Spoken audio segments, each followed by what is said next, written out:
Secangkir pengharapan untuk mengawali hari ini. Renungan pagi 15 Juni mengenang reformasi kesehatan. Roma 15 ayat 13. Semoga Allah sumber pengharapan memenuhi kamu dengan segala sukacita dan damai sejahtera. Pikiran saya masih terkenang dengan pernyataan umat Advent mula-mula yang kita baca kemarin, yang menyatakan bahwa hatinya dipenuhi dengan sukacita ketika menyadari berkat-berkat dari melakukan reformasi kesehatan. Pemikiran itu membawa saya pada seri penginjilan pertama yang saya sampaikan. Tempatnya adalah di Corsicana, Texas, sebuah kota berpenduduk sekitar 26.000 orang pada tahun 1968, dengan gereja Advent yang beranggotakan 12 orang. Dan dari ke-12 orang itu, hampir semuanya berusia 70-an tahun, dan hanya satu orang laki-laki. Tentunya saya tidak punya masalah dengan orang tua. Lagi pula saya akan menjadi tua juga. Dan saya tidak punya masalah dengan wanita. Ibu saya juga wanita.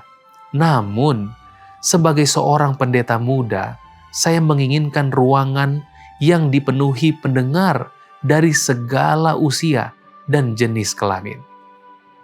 Kabar baiknya adalah saya memiliki banyak hadirin setiap malam.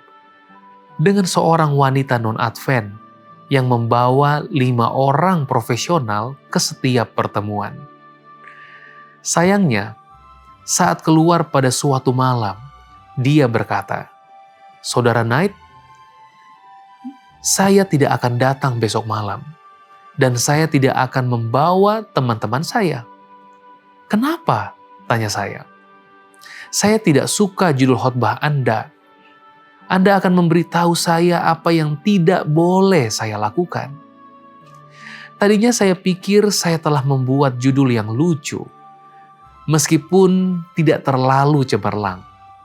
Mengapa saya tidak makan tikus, ular, dan siput? Karena hampir tidak bisa berkata apa-apa, saya meminta dia dan teman-temannya untuk kembali keesokan malamnya.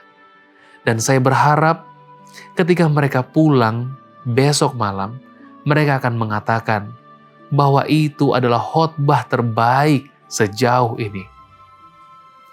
Satu-satunya masalah adalah saya belum menyiapkan khotbah itu dan tidak tahu bagaimana saya akan menepati janji saya. Malam itu saya tidak bisa tidur.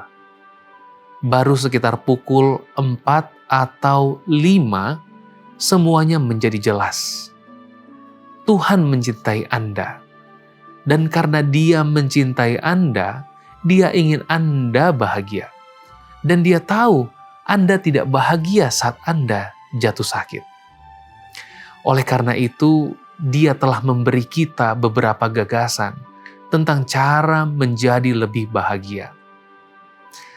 Ketika hendak keluar malam itu bersama teman-temannya, dia berhenti dan berseru, "Saudara Knight, itu adalah khotbah terbaik yang pernah ada.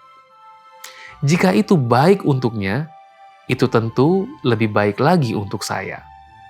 Itu mengubah cara saya berkhotbah dari pendekatan negatif menjadi ke arah positif. Dan apalagi yang lebih positif dan menyenangkan daripada kesehatan yang baik. Doa kita hari ini, terima kasih Bapa atas berkat istimewa itu.